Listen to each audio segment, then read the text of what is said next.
Hey, this is Johnny Beane. It is 5:08 p.m. out here in California, 8:08 p.m. East Coast, May 18th, 2018. Welcome to Johnny Beane TV, everybody. Tonight, we've got David Nesdahl. Hey. There he is. How you doing, man? Good. How are you? Great. I like that hat, man. That's awesome. You can have it because it doesn't fit. Thank you. Thank you. Really tight on this head. Oh, man. Jay Hannon. Hi, everybody. What's going on? Hey, man. Nice to see you. Yeah, cool shirt. It matches his hat. So your hat doesn't fit, huh? You have it on you have it on like a rally cap right now, where it's like folded this way, and you just have it like pasted onto the front. No, now. Oh, there we go. There we go. The Jay Hannon. There we go. There we go. Now I'm out of place. Mm-hmm. Man. Well, hey, Jay, who do we have tonight? We got Brian Henderson from Byzantine, EVH gear artist, and yeah, good friend of mine.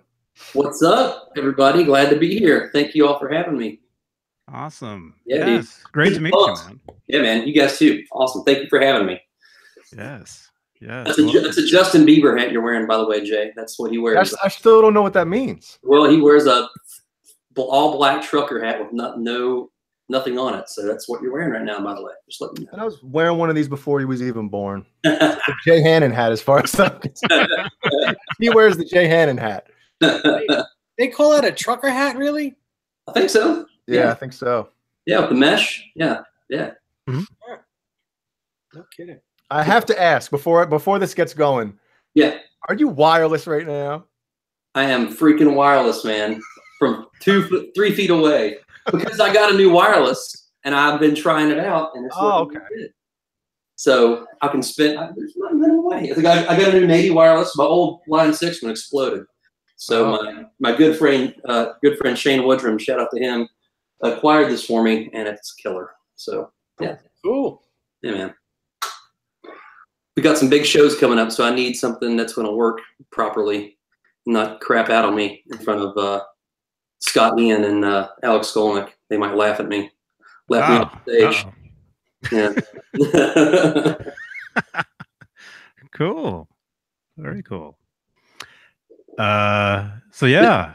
Oh, hey, we got a lot of people in the chat. Look at this. Yeah. I think OJ's on there getting sarcastic, saying, of course, if Brian and Jay are involved, there's going to be a late start. Yeah. I'm going to ban him. Yeah. Uh-oh. Welcome, everybody. We got Mr. BHB. I think his name is Bruce. We got JJ. We got, let's see, Fender Guru's in here. Zach is in here. Blackie DH. Brent Z Rocks from Illinois. Michael Bishop. Frank Corcoran. Yes, everybody. Cool. Everybody's in here. Nice. So, what? If you have any questions, leave them in the chat. I can see them. And you can say Jay Hannon, or what's your name on there? 7/8. 7/8. Yeah. I guess you can say 7/8, and Jay will be able to see that. It'll turn orange. So same goes for David Nesdahl and myself. Hey, Jeannie. Cool. Scotty P, what's up, man? How's the weather in Myrtle Beach, Jay? It's nice, a little rainy today, but not too bad. What about in cloudy West Virginia? What is it? Hot and humid, like it always is. Yeah. Swampy. Mm-hmm. Between the mountains, man. Yep. Foliage, surrounded by foliage, all times. I'm ready to get back down there and record some music. That's the best thing about recording with you. I get to come to the beach for a week, drink beer, and go to the beach while OJ is cutting his tracks, and I get to loaf. And eat lime tortilla chips. Right. Yep. Oh, those are good. Yeah, they're good the best. Stuff. Good stuff. Awesome. Hey, Hardwood Steaks. Yeah. So, any questions? Anybody? What do you guys want to talk about? Well, we got Brian in here, so you know. Yeah, let's talk about Brian or let's talk about Brian. Okay. Keep it clean.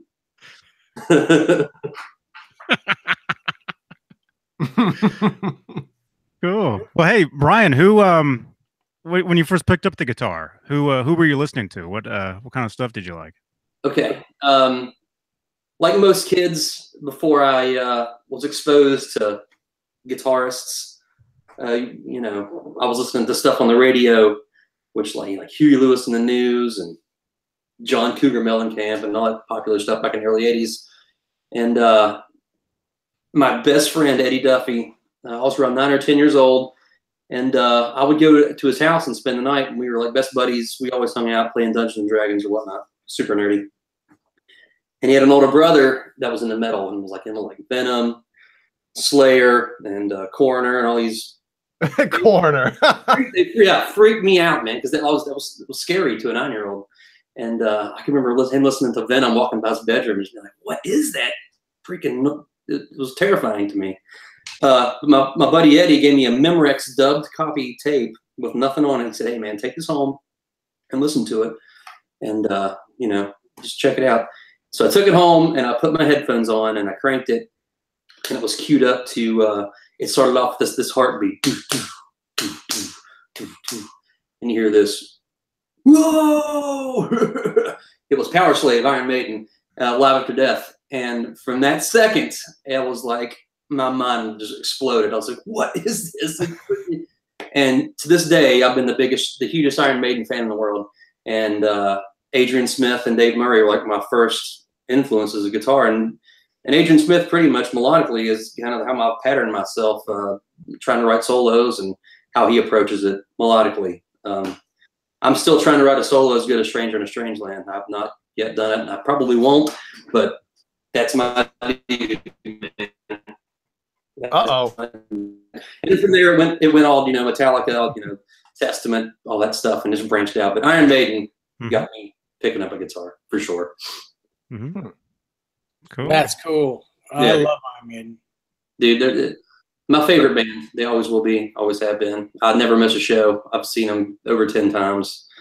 And hopefully when they're doing that Legacy of the Beast tour in Europe, they're going to bring it to the U.S., which I'm sure they will. They always do. And I will be up front singing every word as loud as I can. It's going to be awesome. Yeah. Nice. So you still stand up front for concerts, huh? Of course, man. Of course, dude. Yeah. Wow. Yeah. I want to be right up in it, dude. I'm going to be seeing, Slayer in like 3 weeks, and I'll be right up front. Not in the pit, though, like behind it. I'm not getting in that mess. Yeah, that's... No. You get hurt that way. Yeah, especially at our age, man. Things break. Things break once you get our age. So let's hear the rig, please. Oh, is that what that says? All right, well, I guess I can tell you what I'm doing.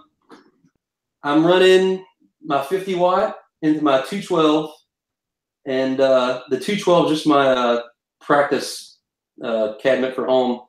But I'm running it with my Line 6 Helix, and it's changing channels and doing all the effects and stuff.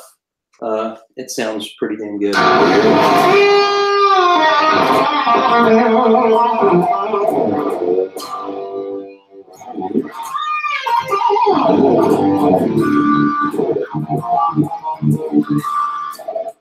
E flat. What's that? E flat, half step down. That's D standard, man. Oh, it's D standard. Excuse me. Yeah. We do our stuff in D standard with D standard and drop C. So, Byzantine likes the D. Yeah, we do like it, man. We do. We do. Don't say that too loud too often.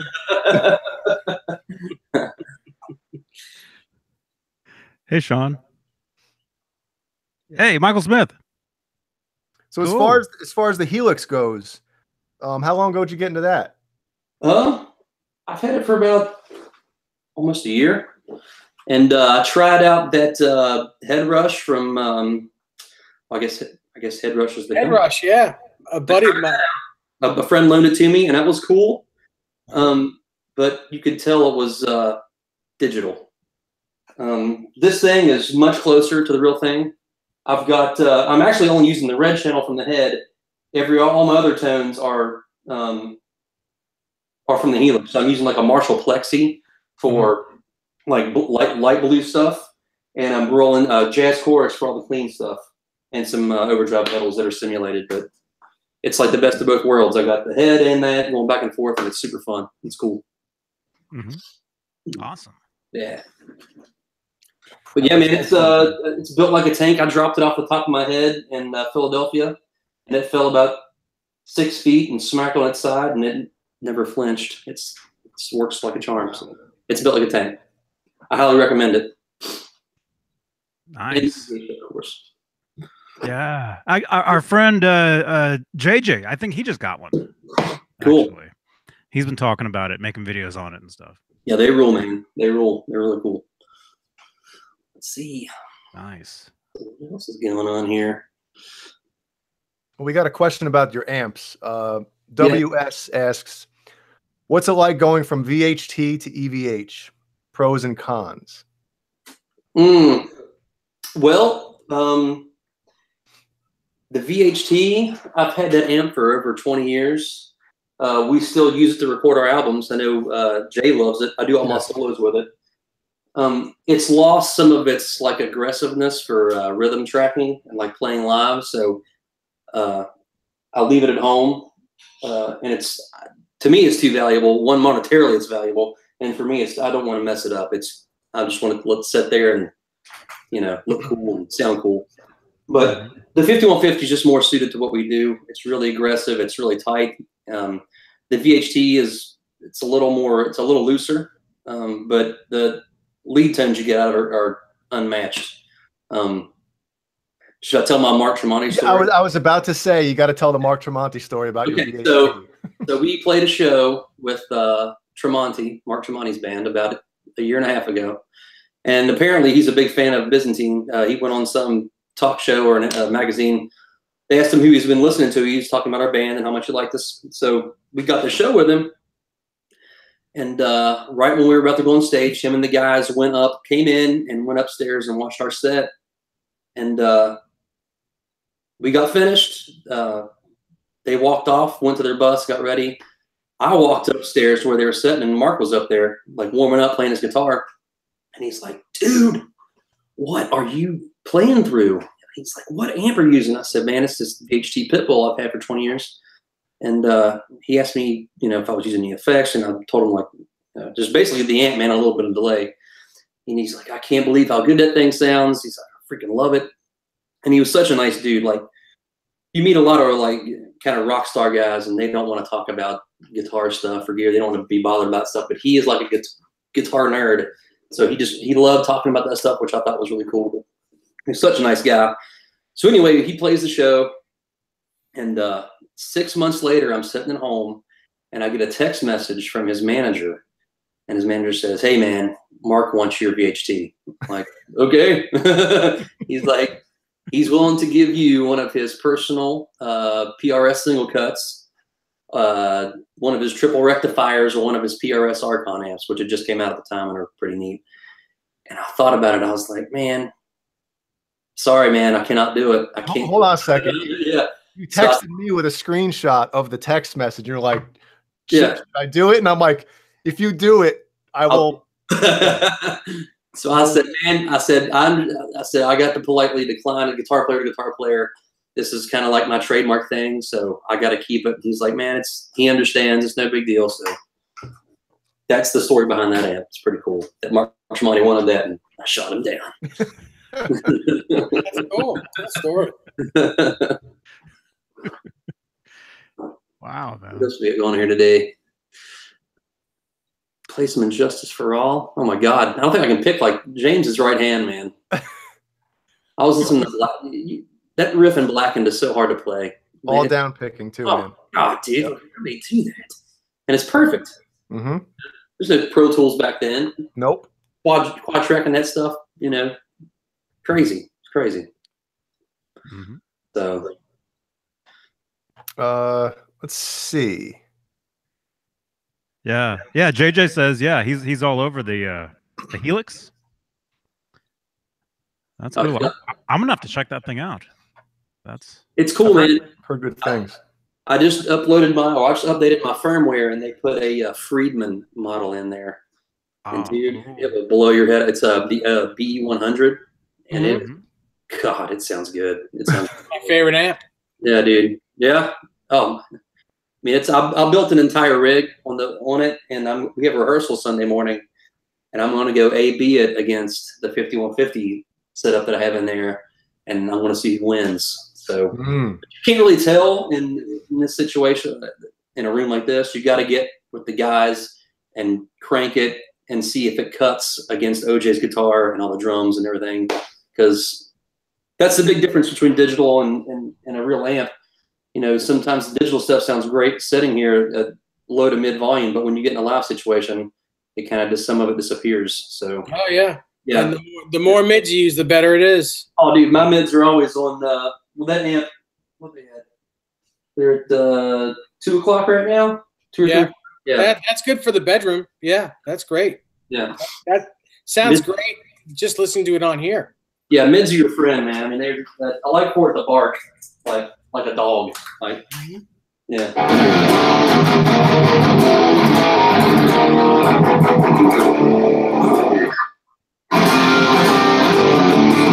There's just pickups Jay loves. That's right. I'm not even sure these are the USA ones, to be honest with you. Do the what are they called? The bobbins? Yeah. Do they stick out slightly over the top of the plastic top of the pickups, or no? Are they flat? Well, the side with the screws do a little bit, but the other side's flat. So there's one side has the flathead, and the other ones are flat. So not really. Yeah, he's asking you about the cream ones. The cream ones? The ones on the top. They do not stick out. No, they're flush with the top. Yeah. Well, they're all wound to the same specs. Yeah. So there's a slight difference of opinion online, but that guitar sounds great. So I wouldn't change a thing. No, I'm not gonna mess with it. I'm not gonna mess with it up, dude. It's gonna stay as is. Is that a regular special, like a Mexican special? Yeah, it's a Mexican special. I traded the draft for this. Wait, so you're gonna have to say that again. Did everybody lose that? Yeah, I lost it. Like a bunch of robot. Tell Deanna to turn off Netflix. She's hogging up all the bandwidth. Oh, jeez. Is it still choppy? It's good now. It's good. Okay. Yeah. Cool. Yeah, those are great guitars, man. Yeah, dude. I love those. You said sorry. Yeah, keep it down in there. Jeez.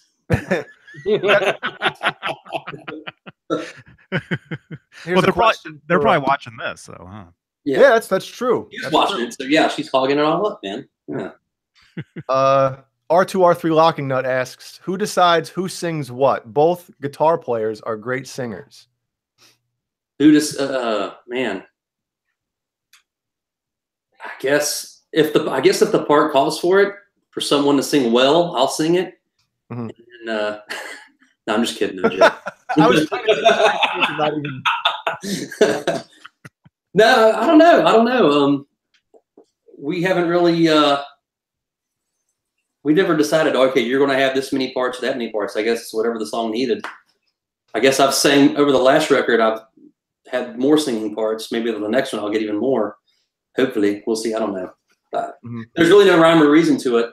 I mean, the big long song at the end that I wrote half of, Verses of Violence, I guess I wrote that, so naturally I got to sing the chorus. I wrote the chorus. That was my kind of thing, so I sang it.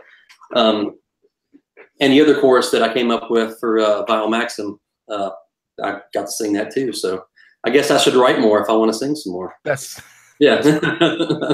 Right. Yeah.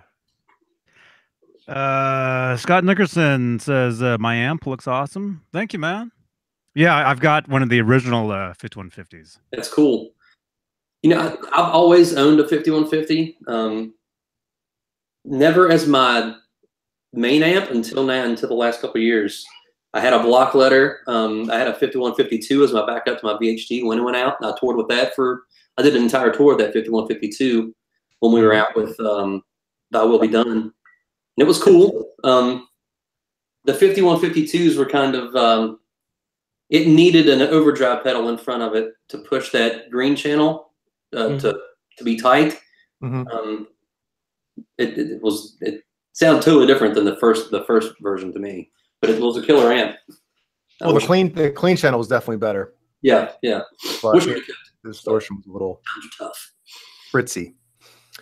JJ's House of Jams wants to know if you share your patches on Custom Tone. The guy from Mastodon is now using a Helix. Which one? Is it? Because I know Bill Kelleher has a signature Friedman that he plays, that Butterslacks. And I played that amp in the Guitar Center in Hollywood, and it blew my brains out. Oh my God. It was $4,000, and I was sitting there with my credit card, and I almost bought it. And I finished the tour with it. And then I just pictured my wife beating my head with a balloon band. You know, I was like, no, okay, I'm gonna walk away from this amp right now. But yeah, I don't mind sharing my patches on Custom Tone. If somebody wants to tell me how I do that, I will gladly do that. Sure, yeah. I just built a Friedman rig. I'd like to, maybe I can put up and let you guys tell me if you like it or not. So if any Helix guys out there know what site or how I go about doing that, let me know. Stop talking about the Helix, because now you're making me want one. Well, you're going to have to get one, dude. Some guy asked me, what do I think about Gary Holt as a guitar player? Oh, he's a riff master, dude. Yeah. And if there's one guy that could fill in and do Hanneman's stuff, it'd be him, you know. And he's kicking ass. And I can't wait to see that show on the 6th. It's going to be awesome. I cannot wait. I've watched some footage of the farewell tour, and it just looks insane, man. Oh, my God. Just walls of fire and brimstone, hell being released. Something cool. Yeah. Awesome.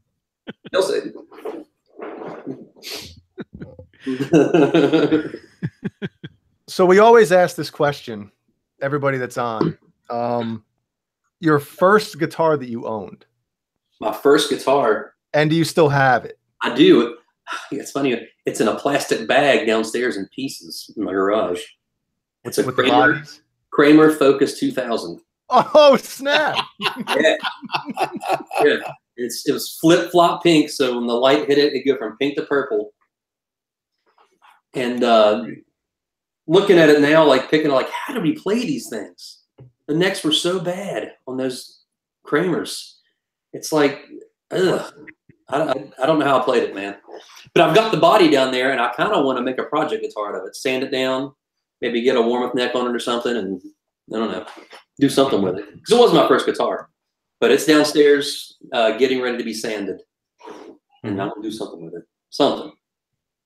And my first amp was the PV Rage. Oh, my God. Yeah. Flip-flop pink? Was that the real color? Yeah. So that was 1988, I think. Yeah. Right?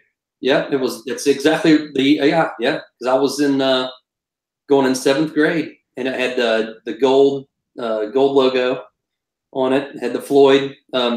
It had those weird little toggle switches on it instead of a blade selector. It had 3 of them. It was so weird. And that wasn't a rounded body. That was a squared off body. Correct. Yeah. Right, man.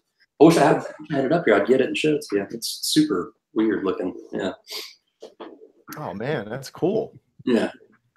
You love your Kemper, Jay? Is that what you said? Yes. Yeah. OJ was saying to sell the Kemper and get a Helix, but I'll never sell this thing, man.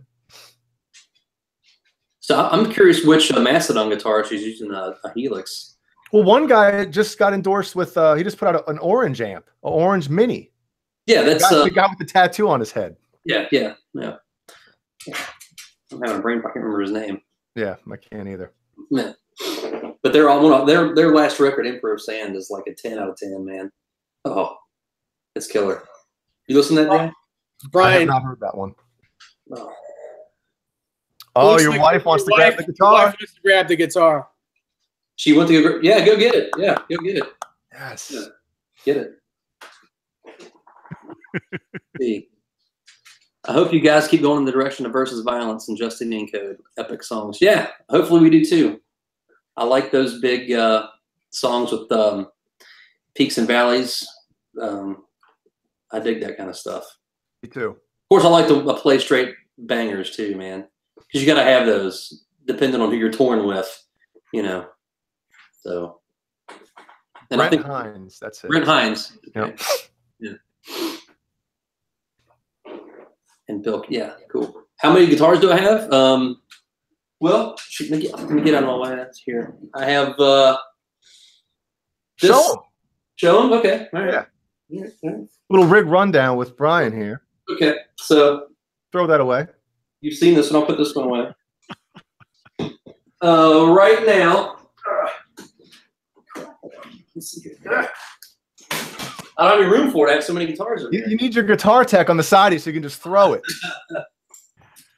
This is a 97 RR1 Jackson Rhodes. That is going to be my backup on the next tour we do, starting in June. And this is actually not my guitar. It's on loan from a buddy of mine named Shane Woodrum. He's like my guitar tech gear buddy. He gets me all this cool stuff. So this is a pretty nice backup, a USA-made RR1 from 1997, and it's awesome. Nice. Yeah. And I just got this about a month ago. This is going to be my main guitar on the next tour. This is their new Pro Series RR24.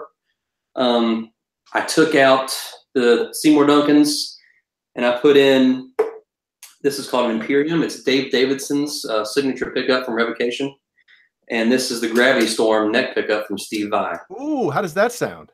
Sounds killer, man. It's got like a single coil kind of high-end harmonic thing to it. So it's really, it's got a lot of presence to it, which is cool. It sounds really good. This, man, for an imported guitar, this thing sounds incredible and it plays incredible, and I'm totally in love with it. So, and it looks badass. It really does. It does. You got that? Oh gosh, yeah, bring it in here. Yes. Flip flop pink. Here it is. Oh, it's in terrible shape, man. Look at that. So there's the collar. Yeah. From 1988. Oh. 6,000. Oh. Wait, say that again? Happened? Yeah, it got all hiccupy. Do it again? Yeah, we can hear you. It's a Focus 6000. Kramer Oh, yeah. And it is ragged out, man. Oh. I got to do something with this. I might just put it on the wall or something. I don't know. Hold on. What was that on the back of the headstock? Your sticker? Oh, I'm sure. Yeah, sticker or something. I'm sure my son put it on there or something. Who knows? Sure. Yeah. Anyway. That's cool. That's cool. Yeah, my first real guitar was a Kramer Focus 1000. No doubt. That Kramer, probably everybody's first guitar. So I got 3 more. Do you want to see the other ones or no? Or keep moving? Sure. Yeah. Okay. All right. Is that a Telly? It is, man. Yeah. It's this is a USA Deluxe. I've had this for about 10 or 12 years. I bought this drunk sitting at a bar on my phone. I was drinking and with my buddies at a local bar, and I saw it online and I bought it and forgot I bought it, and it showed up like a week later, and I was like, "What is that?" And I got a cool telly out of it, man, and it sounds killer. Yeah. Except I put a this is a Tone Zone stacked humbucker back here, and it's a little less telly-ish now, but it's still. Yeah, it's not a telly anymore. Telly shape. It says telly on it, but it sounds really cool and it plays really good, and I really like it. You know, it's made for more rock and roll stuff, obviously. But. So wait a second, because you used that on the first solo from the song. Oh yeah, I did use this on the Byzantine record. Yeah, which pickup did you use on that song? The neck pickup. Okay. It was for the bluesy thing, and was it the Subjugated? Yeah, the slope, the second solo. Yeah, so you used that on 2 songs then. Okay. It did. Yeah. All right. Let's see here. All right, and this was my main guitar for quite a long time. This is a BFR JP6 from Ernie Ball, John Petrucci's signature guitar, which has Wolfgang USA pickups in it. I took out the DiMarzios and put Wolfgangs in it, and it sounds pretty mean. It sounds kick-ass. The only problem is the Byzantine, I use the bar a lot, and since it's not double locking, it tends to go out of tune a little bit, and I didn't want to fight with it anymore. I was like, I'm done. I want to use it for a recording guitar. because it sounds great and it plays great. But for live, I just want a guitar that locks like that RR24. Why don't I have to worry about it going out of tune? I can beat on it, I can dive on it, and it'll stay in tune. This is a great guitar. It's awesome. So why not some locking tuners? What's that? Locking tuners don't do the same. They don't do the same thing as a locking. Yeah, that has locking tuners on it. It's just not the same, man. Yeah. Because that thing didn't stay in tune when we recorded the last album. I mean, what solo was it that you were tracking and you were wailing on the bar a bit and you're like, this damn thing isn't staying in tune. Give me the Wolfgang. Well, I'll tell you right now why it doesn't stay in tune, because it gets kinked at the nut. Yeah, I've had the nut file down by a luthier here, and I put like that beard trimmer oil in it, and it helps a little bit. But once it wears out, it just catches a little bit, man. It just pain in the butt.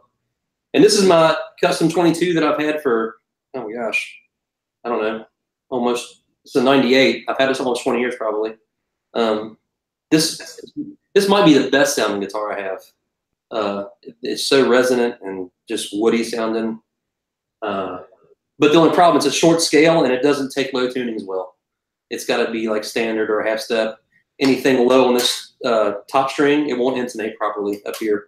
I actually had to take the spring out of the bridge and get the saddle as far back as I could to try to get it to intonate properly for low tunings, but it just won't do it. So I just keep it at home for recording purposes and play around on, and it just stays here. It's a great guitar. Yeah. And that's it, man. That's it. Let me ask you real quick about that Music Man. Yeah. So you said you switched out the stock DiMarzios and you put in the Wolfgang pickups. I did. Did you do that yourself, or did you take it to a tech to do? No, that, I got a guy here in Charleston that works on all my guitars, man. His name's Dave Lacey, and he's really good. He builds custom cables for me and does all my pickup installs and switches out. It's actually put the EVH speed pots in there. Those things are killer, by the way. Especially live when you've got to roll your volume really quickly. That thing's awesome. So I need to get him put in that Rhodes before we start playing in June. But yeah, I don't mess with that stuff, man. I'll screw it up. Yeah. I'm just wondering if he had to modify the cavities to switch those pickups or not. He actually had the ears where they mount. He had to file the metal down. He had to grind it a little bit, I think. Okay, so they're not round anymore. They come to a point. Yeah, I'm pretty sure this guitar. Yeah, he had to. You can tell in there, he had to mess with the metal ears on these to get them to fit correctly. I remember him telling me because it wouldn't go in originally. He had to like file it or something. Yeah, but yeah, that sounds right. That sounds like it's what would have to be done. Yeah, he's good at it, man. It's perfect. You can see in there the cavity. It looks really good. So he did a good job on it. Cool. It's the first time that I'm seeing double black bobbins on USA Wolfgang pickups. That's cool. Yeah, it's cool, man. Usually they're zebra, but that's awesome. I've never seen them double black. You can buy them in either zebra or black or even chrome. The chrome covers too. Yeah, the chrome. I know you can get them in chrome. I just didn't know you can get them in double black. Yeah, chrome. That's cool. Wow. Well, it's not chrome like that. It's a chrome cover, like a Gibson type thing. Oh, okay. So it's covered, not okay. Yeah. Okay, I gotcha. Not like saturated. Not chrome bobbins. No. Okay, gotcha. Although that would be cool. Chrome bobbins would be cool. Yeah. No one should feel bad about putting a DiMarzio clip lock strap on your guitar, because in a live situation, it's fail safe.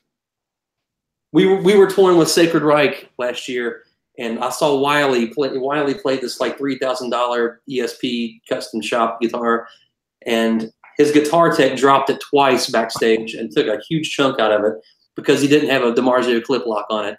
What was he using? He's using some just leather strap with nothing on it, man. And he was going up to him and like putting it on his. I literally saw it fall, and it hit the concrete floor, and a chunk flew out the back and flew. And Phil Ryan, the bass player, was just like shaking his head like, "This is a total shit show." It was hilarious, and it happened twice I was like, man, that poor guitar, dude. You got to get you some strap locks, man. Come on. But they were cool dudes. That was a fun tour to do. Those guys were cool. Good stories in that one. Can't tell here. Man. Hey, Caleb. Caleb's in here. He says you can get color bobbins. Yeah. Oh, you can get colored bobbin stickers. You can get stickers. Yeah, you can get stickers, but stickers. I don't know. I would be scared to put stickers on a pickup. I'm afraid it would like soak some of the high end up or something. I don't know. Maybe that's just weird. Seems weird to me. Well, they're not covering the. Yeah, I guess not. I guess not. But they're just covering the plastic. But still, I wouldn't do stickers. Yeah. I had one guitar that I actually used nail polish to paint the humbucker on it, and like literally weeks later, all the magnets were rusted out on the pickup. So I completely screwed it up. What color nail polish did you use? It was like some weird metallic dark green color. Don't ask why, because I hate the color green. Don't ask why. Friends don't let friends color or use nail polish on their pickups. Right. Don't do that. Don't do it. Nope. Oh. I'm here. Might have the wife bring me a beer. I'm kind of thirsty. There you go. Well, I see people talking about beer, and as soon as I see that word, it like triggers my saliva glands. So let's talk about some Van Halen for a bit. How about that? Yeah. Do you remember the first time you heard any Van Halen or anything like that? Vacation with my grandparents, and my Uncle Mike and his girlfriend Joni were in the car, and we were going to North Carolina somewhere in the Outer Banks, I think. And it was something off 1984, I know, and it was Hot for Teacher maybe or something like that. And I remember just being like, how can a guy do that on guitar? I was like, what is that? You know, I think that's what everybody kind of felt when they first heard that guy play. Mm-hmm. Which is weird. I never like sat down and like dissected his style, because I thought some guys you just can't do that with. Like he plays so awkwardly, like with his holding it with his middle finger and how he picks, and it's just so like, I don't know, different than how I play. Like I've sat down and what's that? Oh yeah, look at that. Look at I want one too. Like I've sat in my bedroom for hours and hours and hours and learned Satriani stuff. I mean, I've kind of copied his style a lot. But with Eddie, I've never have. Not that I don't love it. I love it, but it's just it's so different than how I play. I've never really attempted to. That's why Jay's like, "You gonna play any Eddie Van Halen licks?" I mean, I don't know if I know any Eddie Van Halen licks. Really, it's not really my my forte. Show's over.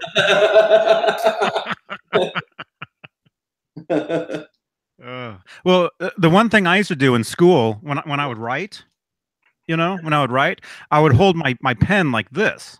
Oh wow! And Eddie Van Halen holds his picks like that. Yeah, you're all about it. So when I play, most of the time I play just regular like this. Really? You know, and to me it feels like it's no big deal, and it actually gives you like a longer, I don't want to say like a longer reach somehow, if that makes any kind of sense with picking. I don't know. I couldn't get any.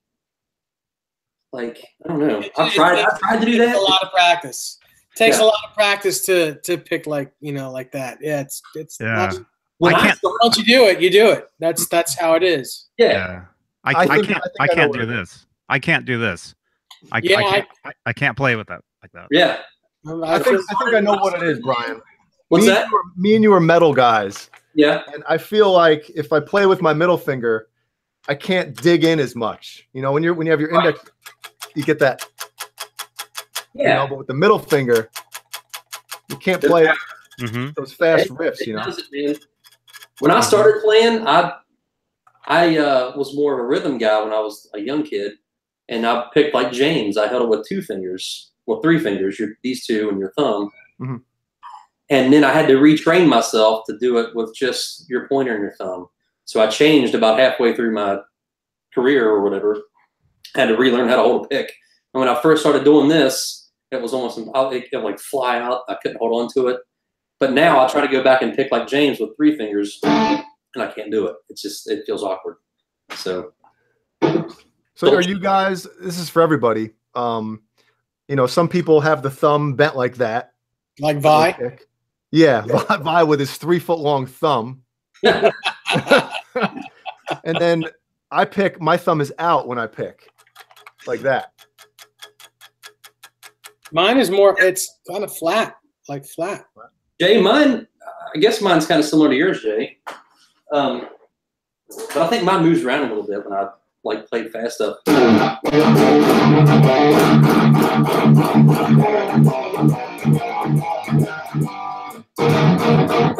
you do a lot of economy picking. Yeah.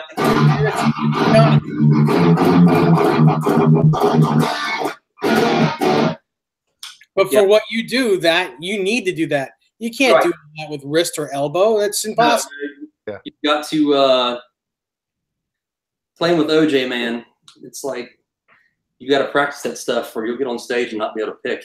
Like your right arm will freeze up playing that crazy riffs, man. He's an animal. And I know I've told you this, Brian, before, but Johnny and Dave and everybody in the chat, OJ, who is the singer, rhythm guitar player, when a bunch of times while I'm recording his rhythm guitar tracks, he'll be playing, and I'll start laughing. I'll go over and he's like, "What are you laughing at?" And I'm like, "Dude, because nobody should be able to play that." Some of the riffs and because he's a lefty, so it's backwards, you know. Right. It just looks awkward, you know what I mean? But the way he does that little circular thing when he's playing some of that fast stuff, it's like, what are you doing? That's a Malmsteen thing. The circular picking is Malmsteen. You gotta watch Malmsteen pick, and that's how he does it. It's a big circular motion. R3 asked me who recorded my solos. Yes, Jay did record my solos. I flew down to his studio in Myrtle Beach and did them all there. Took like what, 5 days? We were down there 5 or 6 days. Yeah, that sounds about right. Yeah. Lots of chips were eaten and lots of lots of chips. How did we come up with the name Byzantine? That's OJ came up with that. I think he was looking for a word that meant intricate and difficult, and I think Byzantine, one of the meanings of it, that it's intricate, it's involved. So I think that's why he picked that word. Yeah, and plus it sounds pretty cool. Part of the Roman Empire, Let's see here. No popcorn? Did you guys have popcorn too?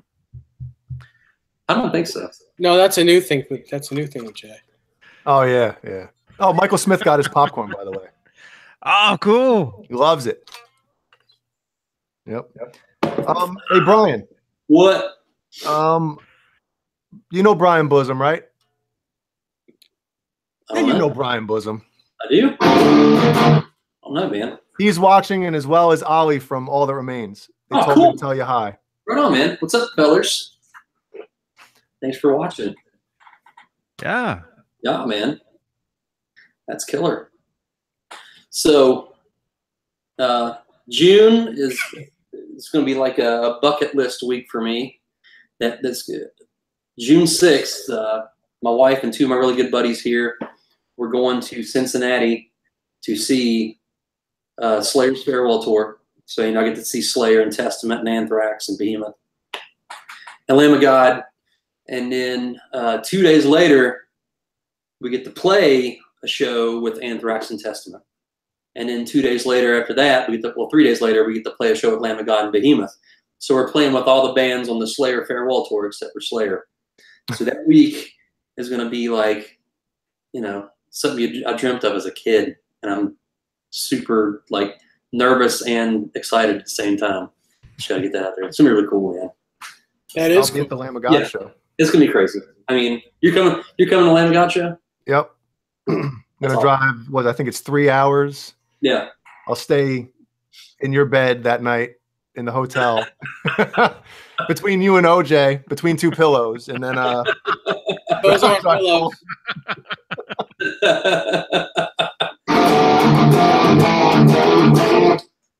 Yeah, so that's gonna be cool, man. I was texting with Alex Skolnick the other day about West Virginia moonshine. So I guess he watched that episode of Anthony Bourdain where he went to West Virginia and did a show his new show he does. What's it called? I'm dropping the ball here, not knowing that. Anyway, he came to West Virginia and did a show about it. And Alex saw it, and Alex picked up an acoustic guitar and wrote this like acoustic piece, and he posted it on his Facebook page. Mm-hmm. So I sent him a message. I'm like, hey, man, thanks for taking an interest in my state. I said, we're doing a show with you guys in a couple weeks. And, it's great that you're showing interest in my state, West Virginia. He said, yeah, dude, that's killer. He's like, I'm looking forward to trying some West Virginia moonshine. So I have acquired some West Virginia moonshine for Alex Skolnick that I'm taking to him personally at the show. He said he wants to drink a cup. I'm like, you can't drink a cup of this stuff, dude. It'll knock you on your butt. So you got to just sip it. Can't drink a cup of it. I got to warn him ahead of time. So. And the problem with that stuff is because OJ brought it that one time when you guys recorded the Fear Factory cover. Right. And it literally, he had the butterscotch one, and it literally tasted like butterscotch. It didn't taste like alcohol at all. No. So you can get carried away.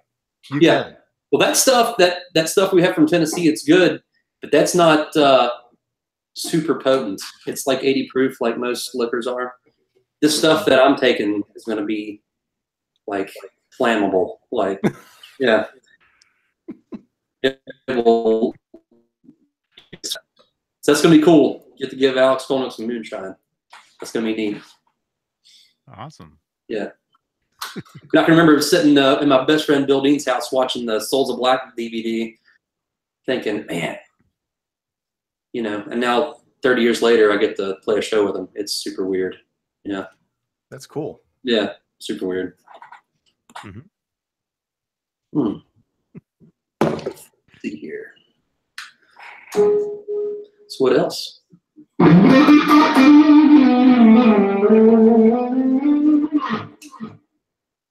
Marshall Plexi. That sounds good. Yeah. Yeah. Yeah, they do. And that's just the delay in the helix? Yeah, that's the helix delay. There's some compression on there, some delay.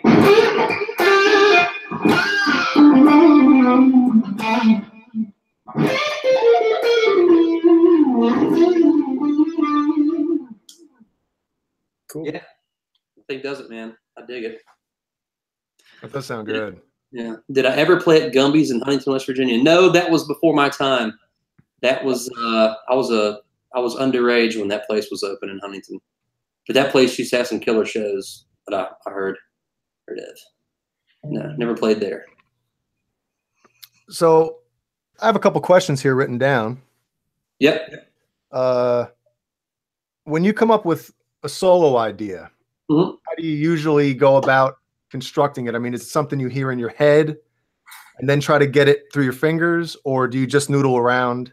That's funny you asked that question, because I was thinking about how I'm going to answer that last time I was driving. Like when OJ sends, he'll like when we're doing pre-production, he'll send me, he'll say, here's the song you have from 310 to 347. This is your 310 to 311. That's what, yeah, 3.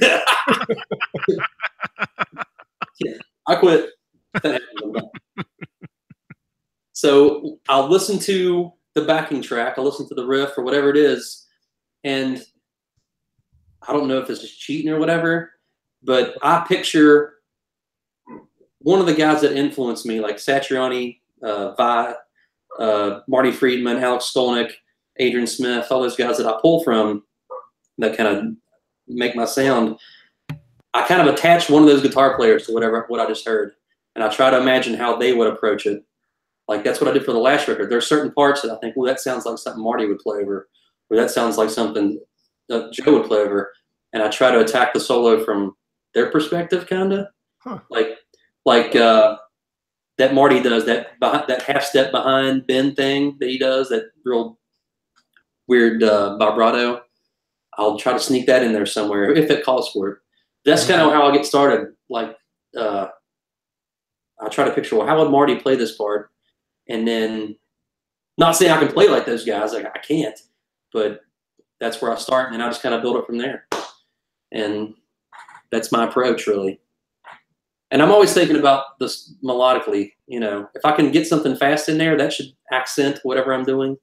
It shouldn't be the focal point. I think the first solo I sent, the first take I sent Jay was me like ripping this stupid fast stuff, and he's like, "No." He said, "Nope, shut it down." He said, "How much coffee have you drank?" He said, "No, start over." So I trashed it, and I went back to the drawing board. Yeah, it was 99 miles an hour the whole time, the whole solo, and I was like, "Holy cow!" And that was the first solo you sent me. The first one I said, like, "Oh crap!" I was like, "Yeah, he's gonna love this," and he pooped on it, crushed my soul, and I was like, "All right, I gotta start over." What song was that to again? I don't remember.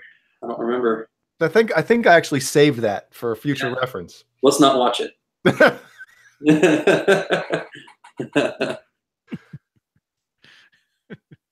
Bumble best. Yeah, the Helix is going through the loop. I'm running the 4-cable method, so I can switch between the head and the Helix. It's the best of both worlds. Ooh, so that's how you do it. That 4-cable method. Okay, so what that actually does is puts the preamp of the 5150 inside the Helix. So you can put effects in front of the amp, behind it. It's really cool because you can put certain effects should go certain places. Delay should go after your amp, you know, all that stuff. So, and it lets me have total control over it. I can do channel switching. I mean, it's a little involved. I have to have a diagram to hook it up properly. I actually have it color coded so I don't mess it up when I'm setting up live. But it's cool.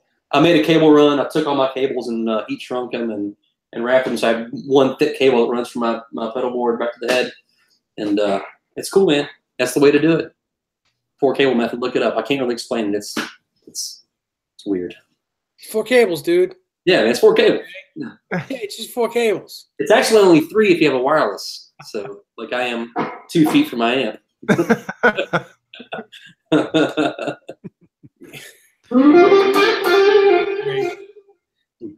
So before you used that, did you use pedals?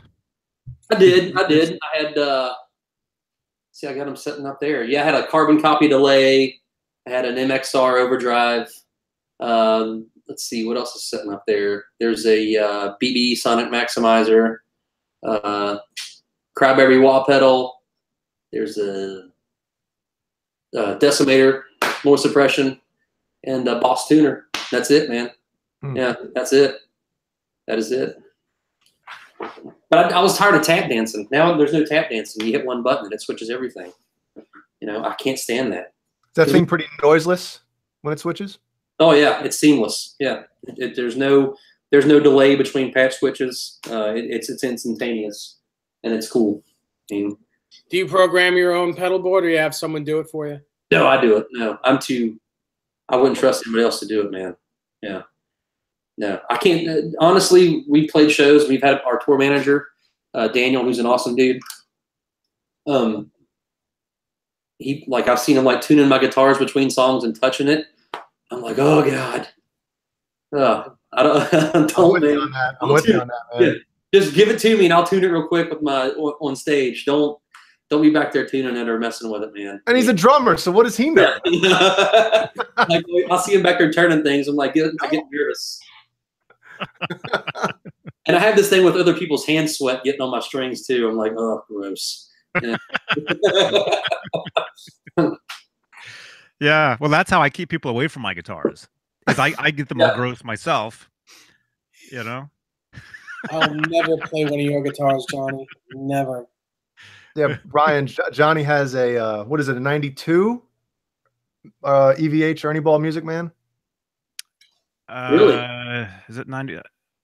September '92, I think. And you should see the fretboard on that thing. A 92. Mm-hmm. Yeah. Mm-hmm. That was my main guitar for a lot of years. Actually, the Music Man and the 5150. You know, that combination. That was the main thing. Somebody asked me how I like the BBE, the Sonic Maximizer. It's cool. I feel like I really don't need it anymore with this rig, with that 51, with that plenty high end. You got plenty high end going there. Yeah, I don't really need it with that the EVH. Actually, the reason I might have a little too much high end, I don't know if you can see, my presence knob exploded a couple of days, maybe a week or so ago. It just fell apart. It just cracked and let me tell you something. Fell into pieces. Yeah. On all of mine, I had to change. I don't know if you can see my white one back there. Yeah. But I had to change all of my knobs because they all broke. Every one of them. Are you serious? Every one of them. There's something wrong with the knobs on the 50 watts. They're defective. No doubt. So you need to get them done. Just change them out. I just got red chicken head knobs. I can actually see them better. Yeah. And they're aftermarket, so they're not going to break. Well, I thought about getting black ones because that white on white is kind of weird, hard to see. Yeah, yeah, but every one of them on my 50 watt broke. That's crazy. And it just stays there. My dog's tail hits it. And that's all. That's all it takes, huh? Yeah. Well, I'll have to do that then. I don't need that happening, on stage or something. Okay, cool. Yeah. Well, crazy. All of them. One was bad enough, but all of them. Jeez, that's nuts. Yeah. It's a pain in the ass too. Oh. But nothing worse than a defective knob. That is true. Better now. Better now. Yeah. And what's your warm-up routine? If I could talk properly. My warm-up routine? Yeah. I've got this exercise I do that I learned off a Petrucci video. It's just like a chromatic thing. But it moves a little more. You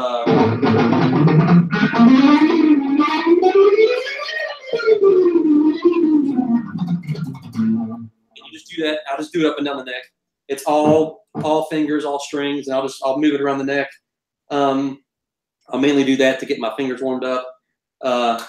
Then I'll just riff on one note to do some like what's that Meshuggah style like picking technique.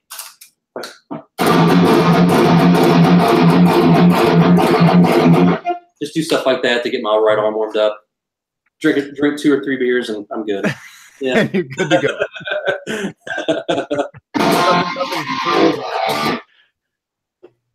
That is.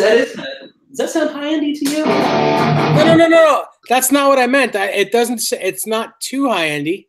Yeah. It sounds fine. Okay, cool. The maximizer, what that really did was kind of lifted your highs a bit. Right. You don't need it with a 5150. It's there already. Yeah. That's what I meant. I didn't. That time I wasn't busting your balls. That presence knob on this amp, I don't see how anybody could turn it up past 2. I mean, it's like, it's so strong. Like, I've seen pictures of guys like it cranked to like 3 o'clock. I'm like, how do you even do that?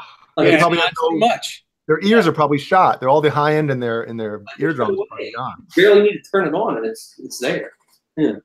Yeah, but your tone is great. It's really pretty flawless, actually. I'm a chaser, man. I'm always in here tweaking and trying to make it better. And I learned some pointers about lead tone that I got was from reading an article with Eric Johnson. When you're switching from your rhythm tone, which is normally a little more scooped out than your lead tone, when you're using a lead tone, you want to boost your mids, obviously, and roll back your highs, and maybe a little bit of low, too, because when you switch to your neck pickup, you don't want it sounding flubby. So, I mean, I've had guitar players ask me, because you want them to be at different frequencies. You want it to set in the mix different. You don't want to just boost your rhythm channel. that doesn't work. You've got to boost your mids and roll back your highs some. So when you're playing on your neck pickup, it's not harsh, and it sits in the mix different than your rhythm tone does. So that's the kind of the rule of thumb I always go by, and it seems to work. So that's what rule of thumbkin. Yeah. What's that? The rule of thumbkin. Yeah, you got it. So, I don't know. Brian, first big live show that you ever played in. First big live show. Oh gosh. Well, it may have been my previous band. I was in a hard rock band in the early 2000s, and we went on tour with first big show. Yeah. Do you remember a band called the Screaming Cheetah Wheelies? Yeah. Remember those guys? We played. Yeah, they were on the radio for a little bit, for a minute. They had some cool tunes. I think that was my first time ever playing with a national touring band or anybody that was signed. My band in college opened up for them, and we were like a Rush Dream Theater cover band too, which was weird. we had original tunes, but we played like Dream Theater and Rush. And funny story about that, the band was called Ship of Fools, and we were playing a show in Huntington, West Virginia, and we got done with our show, and me and Bill Deane and the other guitar player went to go get something to eat late at night, and we're sitting there and we're having our hot dogs and Coke and stuff, and there's this group of these hippie dudes sitting behind us, and one guy goes, "Hey man, what'd you get into tonight?" And one guy said, "Man, I went to go check this band out at the Monkey, and they were called Ship of Fools, and I thought they were going to be a Grateful Dead cover band." And he was like, "They sounded like Steelheart." Steelheart? Yeah. Who says that? I don't know, man. This hippie guy said we sounded like Steelheart, and I looked at my buddies, and I just started laughing. I was like, "Wow, that's not the comparison we were looking for." But hey, whatever. Man, that's better than them saying they sucked. Well, that's kind of like saying they suck. Just a nice way to say it. Yeah.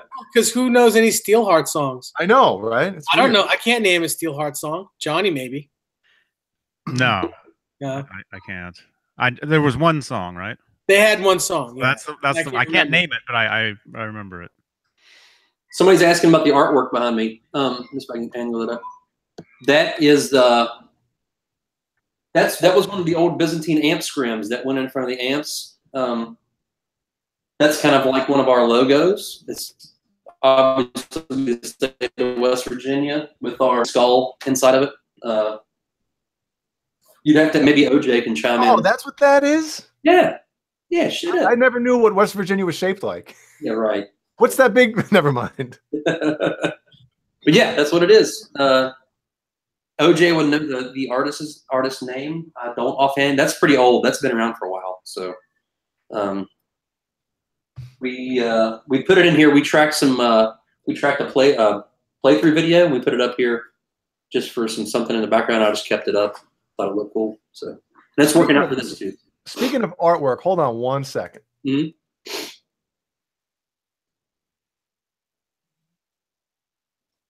What is Jay doing? I mean, you didn't have to stop the show or anything.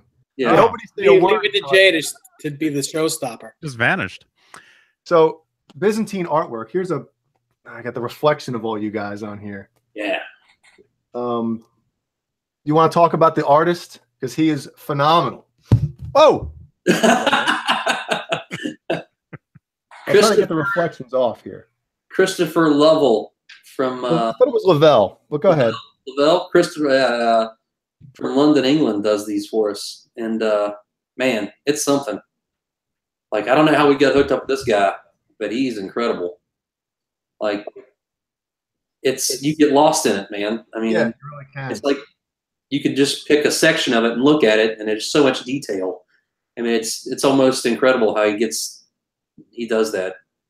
So this was their last album. Yeah, the artwork for the last album. Yeah, and I remember I was staying with OJ doing the album when he sent the first draft of this, right? And the first thing I thought of was like thinking back to when I was a kid, staring, like buying a new CD or a new tape or something, sitting on my bed, listening to the album and staring at the artwork. Because back, you know, I felt like back then artwork was more interesting, you know, just staring at stuff, like looking at little tiny details. Yeah. And that's what that felt like. And then here's I have the new CD that you guys, and same artist, Chris Lavelle. Yeah. And it's the same thing. It's like the detail. What, pencil draws all this stuff, right? Yeah, it's pencil, man. Yeah. I mean, it's crazy. It's nuts. That would be some tattoo. It would. You'd have to get a good tattoo artist to do something like that, man. You ain't kidding. Get him to do it. Yeah. That would cost a lot of dough. Yes, it would. I mean, just it's like, you know, it's a kind of harks back to like, you know, buying an Iron Maiden album. Half the fun was getting it home and like opening up somewhere in time and just, you know, staring at it, trying to find all the cool stuff on it. Like that was like the favorite part of getting a Maiden album to me, is like just staring at the artwork, listening to it. That was half the fun. Oh, and that album cover had so many little tiny Easter eggs, man. You know, so cool, man. So cool. What's we got in here? Yeah. I miss that. You know, going to the record store, buying the albums. You know, even just the smell. There was a smell. There was a smell to the CD when you opened it. It's not, you know, it doesn't happen anymore, unfortunately. Somebody buys CDs. Let's see. Yeah. Did you ever buy Onslaught in Search of Sanity on cassette? Never heard of that. That was the worst smelling cassette I ever. Oh my goodness! I don't know what it was. Huh? Who smells cassettes? All you had to do was open it, and it was like, what was this bathed in? You know, what kind of ink did they use, man? It was bad. It was bad. Somebody wants to hear the VHT, man. I would have to take set up, and I don't want to get into that. Sorry. Trust me, it sounds good. It does. It's cool. Yeah, if you want to hear it, listen to the last two Byzantine records. Every solo that Brian played is on that end. I heard it. Yeah. Yeah, I lugged that head down to Myrtle Beach, and it does the trick, man. And also, Eric, you talk about Eric Johnson's little thing about, you know, EQing to get, you know, your lead tone. Also, for anybody wondering, another way to have the separation between the rhythm guitar and your lead tone, use a different amp. Yeah, that's that's good. Yeah, that's a good one. Steve Fryette makes VHT, which is now called Fryette. I guess I'm not sure what the thing was, but there was some kind of lawsuit, and he broke away from VHT. Now makes they're not like really a boutique amp company anymore. They make kind of mass-produced smaller amps now, I guess. But he still makes this stuff with his last name, Fryette, out in California, and it's just as good. I just haven't. You can actually go to the website and order new badges to put on here to say Fryette. No, that's cooler. Yeah, no, I've never done it. I just want to keep it as is. Yeah. VHT is cooler. Yeah. I'll always know it as VHT, and they're fantastic. Pitbull's amazing. Yeah. What type of beer do I drink? Right now I'm drinking Sweetwater 420 Pale Ale, and it's delicious. Yeah.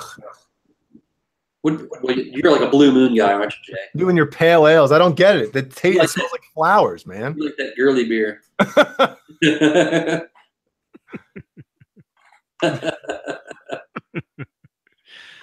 Yeah. Let's see here, man. Craziness.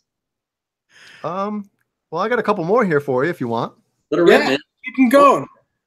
Well, I don't want to cut anybody else off here, you know? You're the only one asking questions, dude. All right. What is your favorite part about recording and playing live?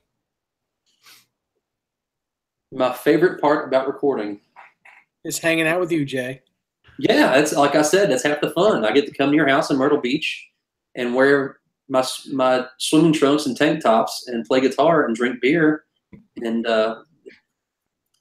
That's half of it. Now, actually, the creating, seeing the final product after the bazillion takes we do, and hearing it at the end, how we get there, it's very satisfying to do that. Even though it's frustrating a lot of times, when you do finally get to the end of it, you're like, wow, that was all kind of worth it. All that, do it again, do it again, do it again. Playing live, I guess, obviously just being on stage, all the stuff that leads up to it kind of sucks, especially, in a band like us, people think it's a big party, but it's not. Most of your time spent sitting around doing nothing, trying to find something to do, and and not drink beer. Try to be ready to get on stage because you go and sound check, and you try to find something to do for 4 or 5 hours before you get up there, and it could be super boring sometimes on the road. You really can. Because we're not put up in nice hotels, or we're not on that level yet. So we're in a van, or we're sitting in a green room or no green room, hanging out, trying to occupy our time till we get up there and play. But once you get up there, it's all worth it, man. It's that for that hour, it's a blast. Seeing people sing the lyrics back to your songs, or and then talking to fans that really appreciate it after the show at the merch booth. That's really fun. I dig that, because we all, as soon as we're done, we always go to the merch booth and hang out and talk to people, and sign whatever they want signed or not signed, or that's the best part, man. Playing the show and getting to meet everybody. All that other stuff is waiting around for 23 hours and then to play. Yeah, dude. And that last tour we did with Sacred Reich was one of the most brutal undertakings I've ever done in my life. We played a show in Pittsburgh with Baroness and like Fit for an Autopsy and some other bands, which was an awesome night. We're like, oh yeah, this tour's getting off to a great start. And then we had to drive straight from Pittsburgh to Los Angeles for the next show. So that was done. Oh. Yeah. I remember talking to the singer from Baroness, and he was like, yeah, so where are you guys off to next? And we're in Pittsburgh. We're like, LA. He's like, what? What do you mean? Are you flying? We're like, no, we're driving. He goes, you guys are out of your mind. How many days did you have to make the drive? We had 4 days. Okay. We barely made it. We blew a tire in the Mojave Desert. We blew a tire downtown LA. It was rough, man. It was rough getting there. No AC out in the desert. Yeah, no AC. We blew a tire in the desert. We pitched our canopy on the side of the road. I swear there were scorpions and snakes, and we're out there. We had no shirts on, just dripping sweat. Metal, metal, man. We haven't even got to the first show yet, man. I was like, should we just turn around and go home now? Yeah. So yeah, we went from Pittsburgh to Los Angeles, and then LA to Frisco to Denver, all the way through Canada, back down through Texas, almost all the way back across the country, and then had to drive all the way back home. So I'd fire your manager. Yeah, that's wow, that's tough. And even the guys in Sacred Reich were like, "What? You can't do this tour in a van. You have to have a bus. You have to be able to sleep." And we didn't, man. We didn't sleep for about 3 weeks. We road dogged it. It was bad. It was really bad. But some of the shows were really awesome, though, man. To get to play at the Gramercy Theater in New York City, that was fun. Cool. LA was killer. We got to stay in LA for like 3 or 4 days. We Airbnb'd a house in Hollywood. They had a pool, so that was, once we got there, it was cool. But man, the traveling was tough. Do you remember the show you played in San Francisco? Do you remember where you played? Was it? Shoot. That's where I am, basically. I'm in San Francisco. Oh, okay. Now that was the best show of the tour, hands down, and I'll tell you why. It's not Slim's. That's in Chicago. No, Slim's. Yeah. Slim's in San Francisco. Yeah. Slim's. Mm-hmm. So I think this was the third show, because we played in Orange County and then played at at the Roxy in LA, and then we had to drive to San Fran to play the next show at Slim's. It's a packed house, man. We're downstairs, and I'm warming up, and I'm in the green room, and I'm warming up, and Dave McClain walks in from Machine Head and just sits beside me, and I'm like, "What's up, dude?" He's like, "Hey." I'm like, "Whoa, what are you doing here?" And then I look out, the door is open. It's ajar to our green room, and Rob Flynn's standing there, and I'm like, "Oh God!" And then Phil Dimmel's standing there, and the bass player from Faith No More is standing there, and I'm like, "Oh my God!" Now I'm really freaking nervous. This is cool. So we play the show, and I see the guy from Machine Head standing over to the left of me, and he's doing this. Rob's giving me the stink eye. He's bobbing his head, watching what we're doing. And after the show, we're loading our gear behind the stage or behind the venue. And Rob Flynn walks out, and he's looking at me, he's shaking his head. And I'm like, "Oh my God, did we suck? Like, what did we do?" And he walks up to me, he's like, "Man, you guys got some riffs." And then he just started, gushing on us. I was like, whoa. So, man, coming from you, that's awesome, dude. I mean, you wrote The Blackening. If you're going to tell me we got riffs, that's saying something. So we got to hang out with the guys from Machine Head that night. Chris Cale from Five Finger Death Punch showed up. He's a big Byzantine fan. He was cool. That was a really fun night. It was cool. And that's a great venue, too. So that was. And it just all went downhill from there after that night. And now you're on our show. Oh, boy.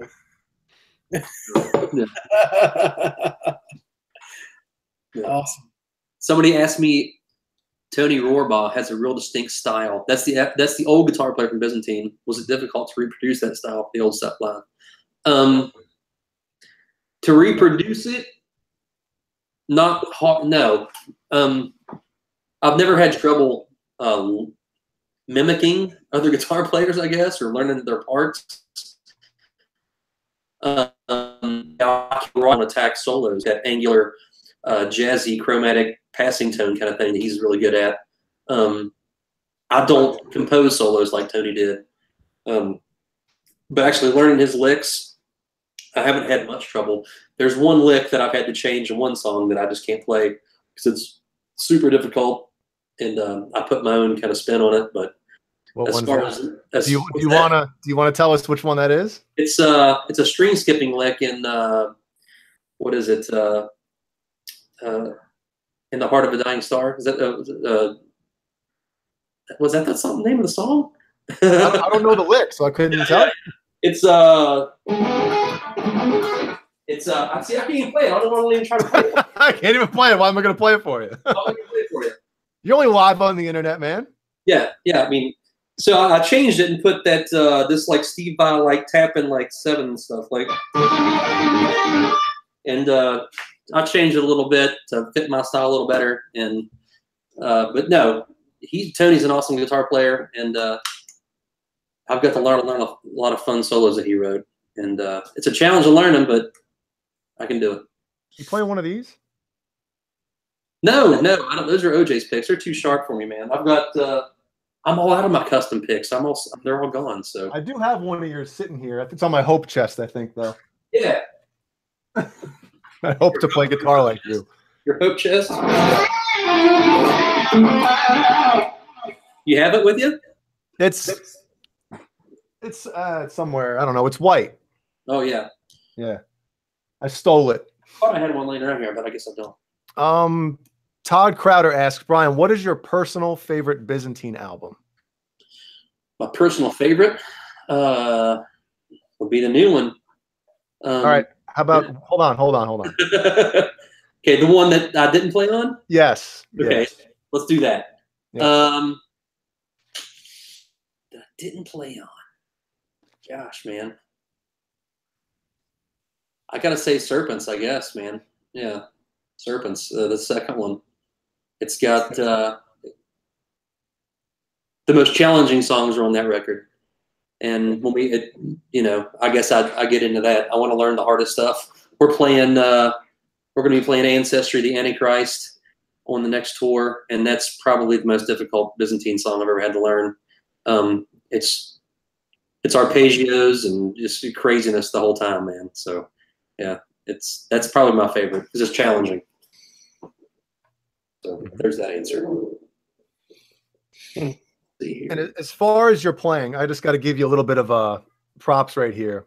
Out of usually, if somebody's a really great lead guitar player, they might be lacking in their rhythm playing. Not lacking, but they're not as good of a rhythm player. Right. If somebody's a really great rhythm player, they might not be that great of a lead player. Brian, out of everybody that I've recorded, I think that you are like that one guy that has amazing rhythm chops and amazing like solo lead chops. I remember the first night you came over to record solos for the last album. I remember going upstairs and you were downstairs just warming up and you started playing, just a bunch of riffs. And I was like, holy crap. Like I couldn't believe how good of a rhythm player you were as well as a lead player. So I appreciate that. Thank you. It's hard. It's hard to come across that because usually if somebody wants to be a lead guitar player, they're not going to play, they're not going to concentrate as much on playing riffs. Well, I think it's because I started as a rhythm guitar player first. So I really didn't want to play lead when I was young. I didn't want. My best friend Bill Deane was a lead player, and I was the rhythm player. I was the James, and he was the Kirk or Alex. And I kind of slowly morphed into that. So I was a rhythm player first, and I kind of honed that right hand tightness.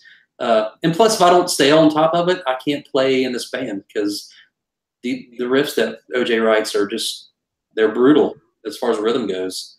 And I've got to practice it. If I don't practice it, we won't sound tight. So I can't neglect that part of my playing. If I do, we won't be good. You'll just stand there on the side of the stage and wait for the solo part to come and just walk out. Solo and then go back behind. Somebody says, I'm wondering if you guys make enough money to not have to work at anything else. You guys are like Riot in history, not playing wise. Oh, you mean like not touring? Yeah, we don't tour.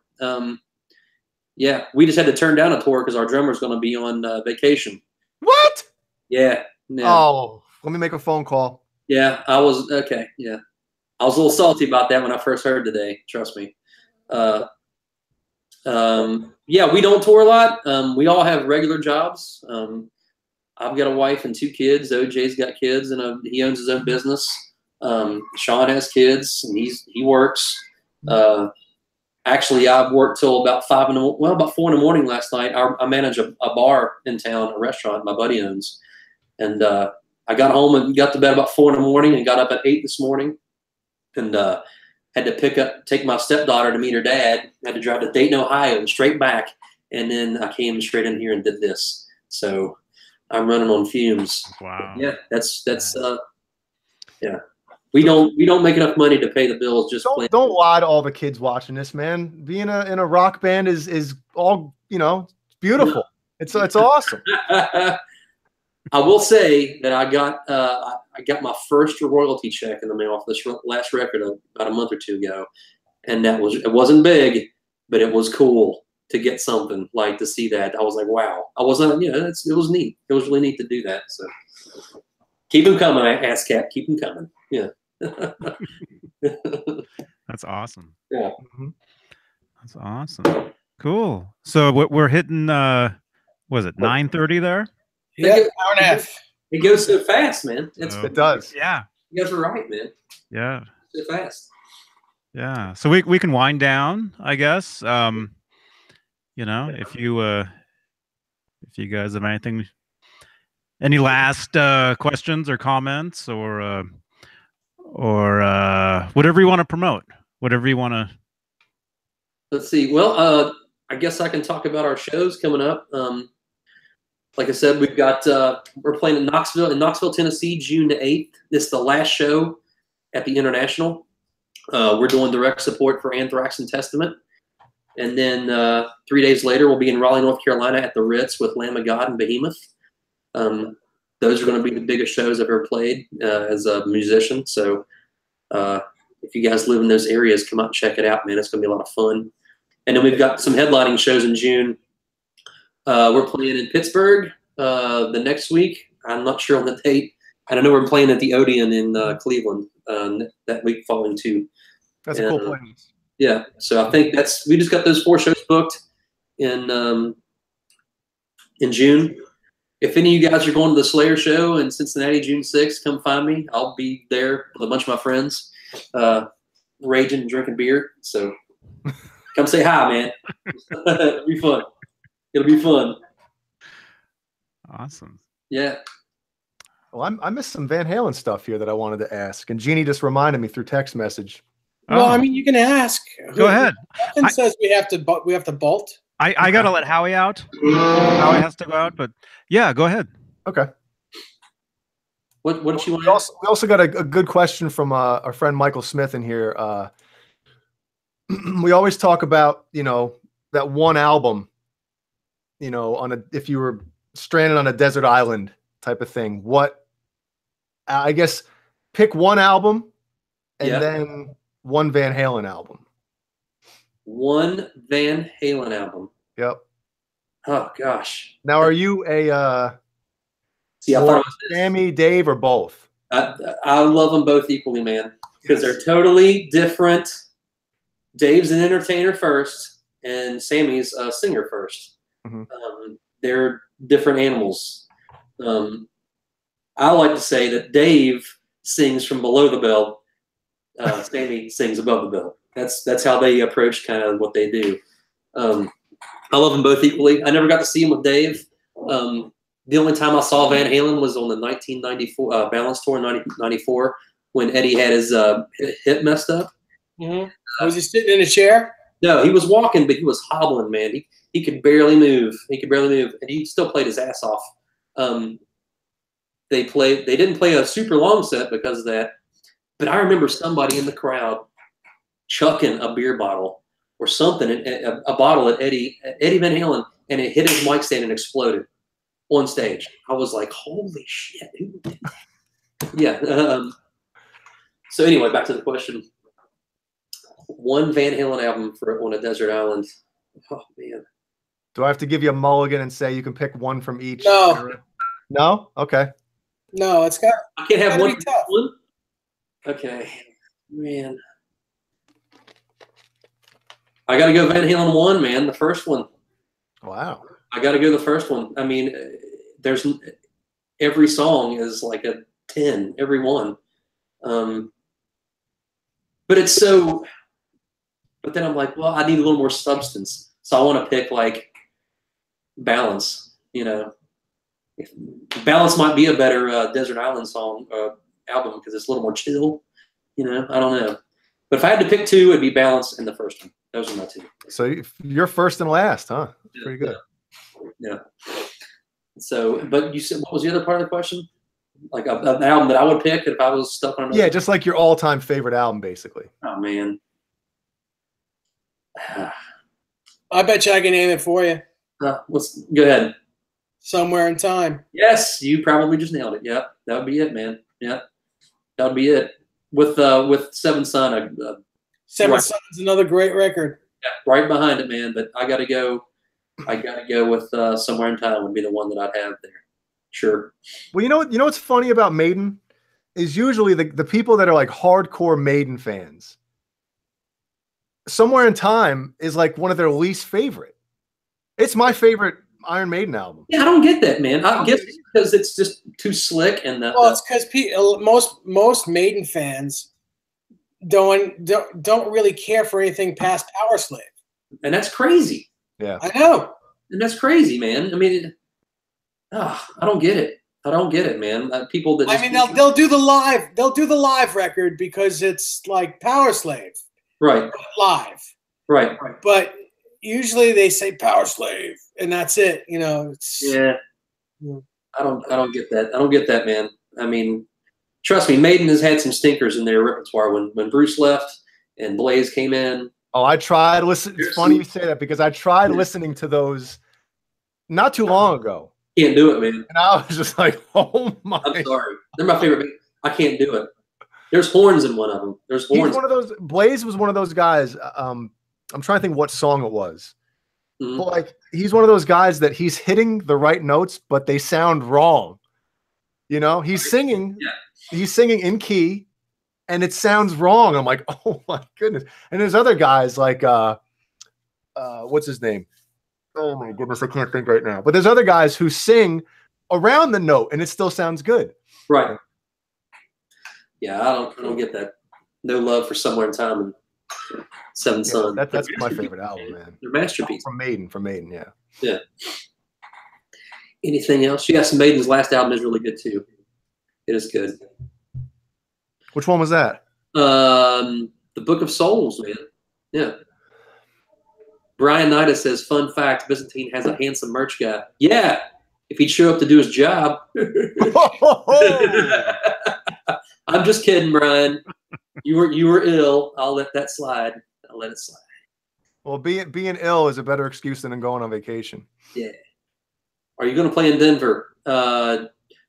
Nothing right now. We played in Denver on the Sacred Right tour, which that was a really fun show, man. That was a cool town. But I've never been in a town where it just smells like weed everywhere you go. Like just people blazing everywhere, dude. It was wild. That's what it's like here. I live in Santa Cruz, so Okay. I don't know if you know Santa Cruz area, but I don't. It's everybody here does that. You go outside, it's nonstop. Yeah. Yeah, I was like, wow, this is cool but strange. I'm not used to this. You know, I don't smoke it, but everybody else seemed to be having a good time. Yeah. You know? Oh, I've never touched the stuff, and nobody believes me. Yeah. You know. Yeah, Denver was different. Our good buddy Greg Burgess from Allegiant, who's a killer tech death band, came to the show, and he can play circles around me, dude. He's so good. He's like the nicest guy in the world, and it was cool to see him in Denver. He came to the show and rocked out. Had his Byzantine shirt on. So, Greg, you're awesome. So speaking of Denver, cool. I don't want to make this anything weird, but when we played there in 2006, I think it was, I forget what club it was at, but somebody told us before, you always hear of like the sports guys talk about when they're playing in Denver, Mile High Stadium and all that crap, you can't catch your breath. You can't breathe. Right. And I remember somebody explaining that to us before we played. And I'm like, come on, that can't be that big of a deal. We're only playing for 45 minutes. You know what I mean? Dude, I remember literally like a minute and a half into the first song. I can't breathe up here. Really? Somebody turned off the oxygen. It's almost like Total Recall when they're on Mars and they shut the air off. I didn't experience any of that, man. And we played a 45-minute set there, and I was kind of worried about it. It didn't feel any different to me at all. Really? Maybe it's because we're kind of elevated here in West Virginia. I'm kind of maybe a little more acclimated to it. Or maybe I'm just a wimp. You're at sea level there in Myrtle Beach, man. You're at 0 feet. You're there. Well, I was in New York at the time too, which is basically the same thing. So yeah, up here, I mean, I'm at elevation right now. I live on a freaking mountainside, dude. Yeah, so who knows? Maybe that's what it is. No, it's probably just I'm a wimp. That's all it is. Yeah. I can't breathe up here, guys. Oh, I almost freaked out. We went on a road trip to was it Mammoth or Lake Tahoe or something? And we had, like Jay, we were talking about chips. Yeah, I had a bag of chips sitting with me for the road trip. When you get there because the bag is like this. It's all like puffed out. About to bust. Yeah. Yeah.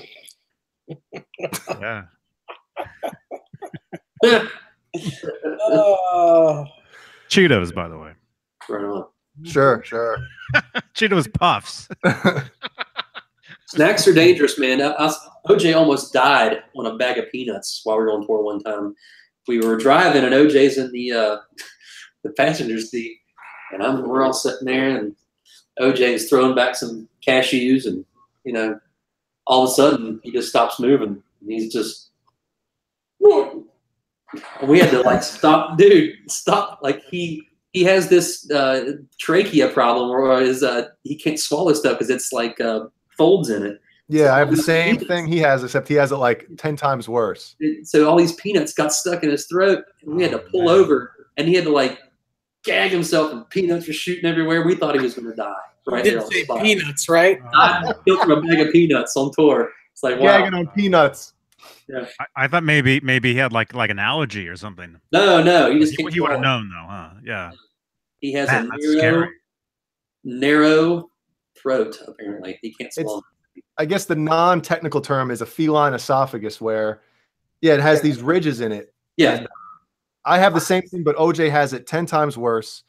And they put a balloon down there and stretch out your esophagus. But what it is basically like your throat, your esophagus starts peristalsis early or something. So it basically starts to swallow before you're even done like chewing. You know what I mean? And I get it too, where stuff will get stuck and I'll have to like sit there for a minute and it'll finally like work its way down. But he has it where stuff gets stuck and he just keeps eating and then goes to throw up like a model, you know? Crazy, man. Somebody asked if you could pick 2 tracks to represent your playing, what would they be? Byzantine tracks? Shoot. I would say Verses of Violence. I think melodically, that's probably one of my favorite things I ever came up with. It's kind of one of those solos that hit you in the heart. I'm going for that Satriani, Lydian kind of airy thing. That's kind of crept in my playing big time. How he does that. He's the ministry. What's that? Outro solo? Yeah, shoot.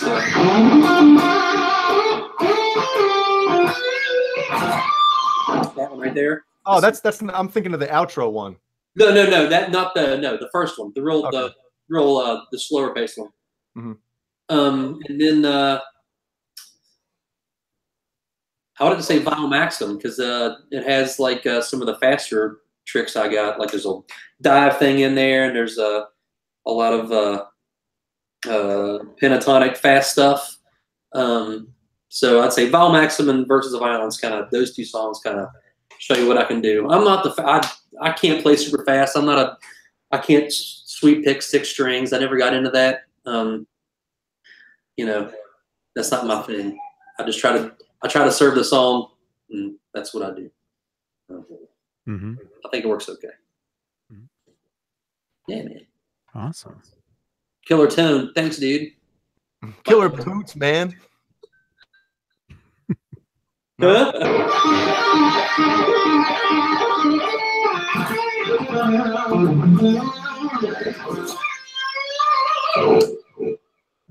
Do you remember the outro solo to Verses of Violence? Do I remember that? Hey, what's up, buddy? All right, Colin, say hi. I want to be in the video. You do? Yeah. All right. Well, say hi to everybody real quick. Hi. Hi, Colin.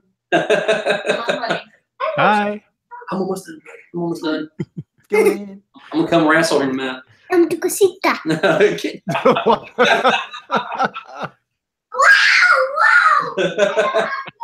You didn't know he knew Spanish.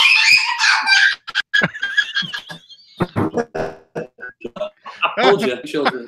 I'll be dealing with that in a few years, man. So the outro solo to Verses? Yeah.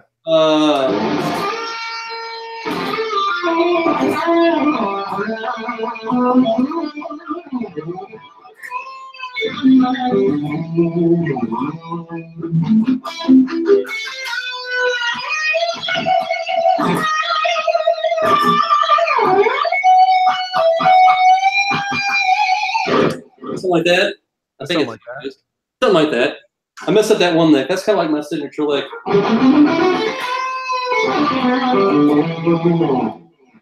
I throw that in there a lot. I like that thing. Yeah. Awesome. Yeah. Awesome. So are you guys good? Are we? Man. Well, it's yeah, I'm good. It's like 10 to well, you guys, for me, it's California. It's still sunny and everything here, but it's almost what, 10 o'clock for you guys, I think. Oh, I'm good, dude. Right. Trust me, my hours are, I get to bed between 4 and 5 a.m. every night for my job, so I'm just getting started. One more question. One more question? One more question. What's your next guitar going to be? My next guitar? Yep. Oh, geez.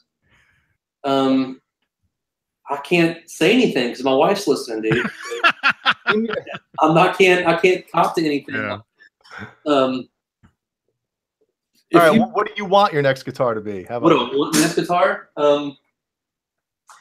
I really want a USA Jackson Adrian Smith model, the white black pickguard maple neck. I really want that guitar. It's the one he plays on Seventh Son. Where's it? No, it's the Somewhere in Time video. I want that guitar because I think it would be cool to use for D standard stuff. That's my next guitar. And since and I hope I can get a discount through EVH through Mike Tempesta. So we'll see. We shall see. Awesome. And also, you buy all your guitars in twos, right? So you have one sitting out and you have another one like hidden away. Oh, just so you know, that's how you do it. That's what I do. Hopefully, my wife isn't listening. I would go broke. Somebody said, Brian, if I download the Cicada Tree on iTunes, do you get paid? Yes, we definitely get paid. Sure. Yeah. So if you guys don't have it yet, download it, and yeah, we can put some money in the bank. Yeah, it'd be great. We can have some gas money to come play for you guys, man. Yeah. Yes. Yeah. Well, I put the link to your Facebook in the description, so that's there. Cool. And what I can do once we're done, I'll put a link to your was it iTunes? The album on iTunes? Yeah, all our albums are on iTunes, man. You can get everything there, everything in our entire catalog. So that'd be awesome. If you guys can go check it out, I'd appreciate it. That'd be great. Yeah. I just want to say thanks for having me on, dude. This has been fun. Oh. Yeah, it's a great time. It was great talking to you. You're a great player. I hope I didn't babble too much or stuff. Kidding me? Yeah. No.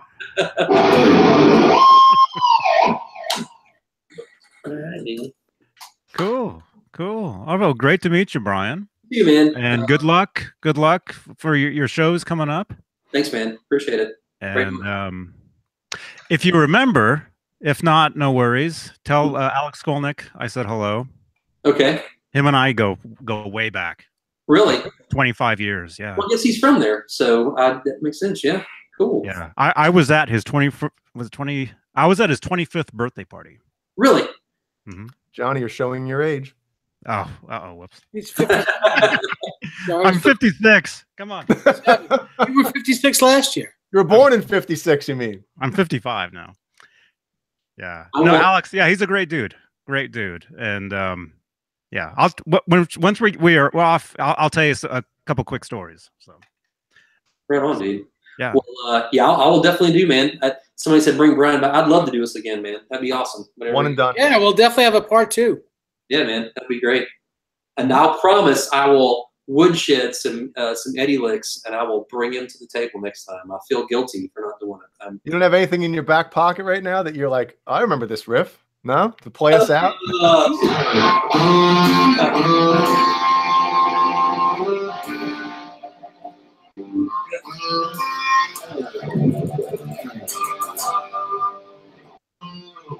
How it goes, something like that? Yeah, something like that. Yeah. You play that. Yeah. And in case you didn't know, which I'm sure you did, that was, as far as we know, the last song he used the 5150 on to record with. Really? No doubt. The guitar, the Kramer. Yeah. That thing. Well, if you can see it. Everybody knows this thing, right? You don't know how to play that on here. No. That's like when you watch Wayne's World and you go into a guitar shop. It's no stairway. No eruption. No eruption. No eruption. Wait, Brian, did you see Dave's guitars right there? No, I didn't. Let me see. Show that again. Hold on. Well, I saw them in the background earlier, but it's really tiny. Oh, there you go. Oh my God. Wow. I thought I had a problem. That's crazy. Yeah, Deanna, Deanna, Brian doesn't have enough guitars. You see that? Yeesh. That's a lot of them, but a lot of them. Yeah. Oh my God. Plus the ones on the back wall. Those are real. That's not just paint. Well, yeah. So how often do you play all these regularly, or yeah? Which one's your favorite up there now? On the wall? Yeah. Probably the green PV Wolfgang. Oh yeah, okay, cool. Is that a USA, the white one next to it? Yes. Yeah. Nice. Man, that's killer, dude. Sheesh. Super jelly right now. That's awesome.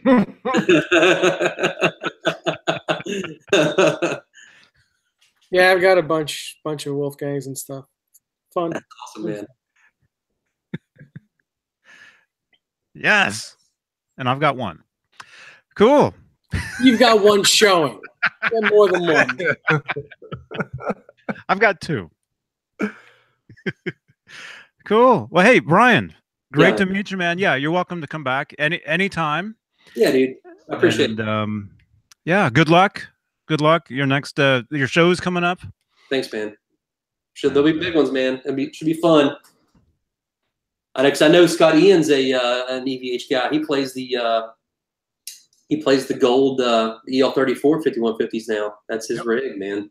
So that'll be cool. Yeah, man. Well, thanks a lot, guys. I appreciate it. Yeah, thank you, Jay. Thank you, man.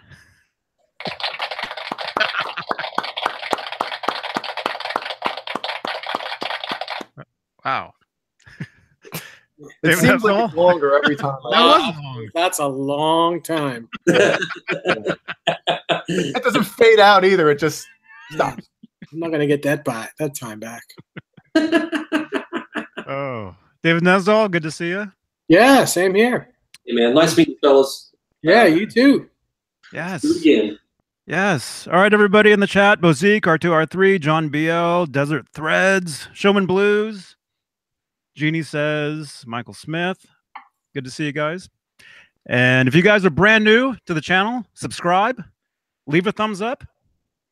We're live every Tuesday and Friday, 5 o'clock Pacific, 8 o'clock Eastern.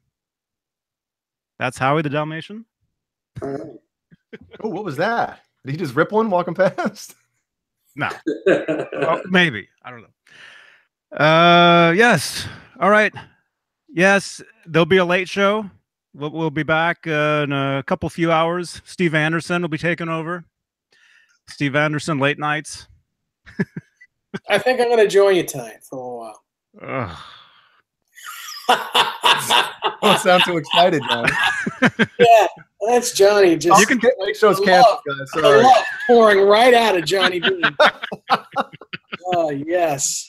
All right. All right. I'm just kidding. I'm fine. All right. We'll see everybody. See you guys later. All right. What's your website, real quick? Our website? Yeah. Do we even have a website? I don't even know. Depends on I don't know if you do. I think it's Byzantine metalwv.com, I think, something like that. Just Google it. I don't know. Just Google it. Their Facebook page. How about that? Yeah, our Facebook page is much more up to date than our web page. I don't think I've ever seen our web page, honestly. I think I have either. Yeah. Cool. Yeah, check us out on Facebook. We do have a web page though. Our tour dates are up there. Go check it out. Just Google it. You'll find it. Byzantine.org. Yeah. Cool. Well, I've got your Facebook right in the description right there. And like I said, I'll go over to iTunes and put your album right in there, the link, direct link. Awesome, dude. So everybody go download the album. Yeah. And check them out on tour. Do it, man. Do it. Thank you guys. Yes. All right, everybody. We'll see you a little later. I'm getting text messages. All right. Johnny Beane TV. Good night. Yeah.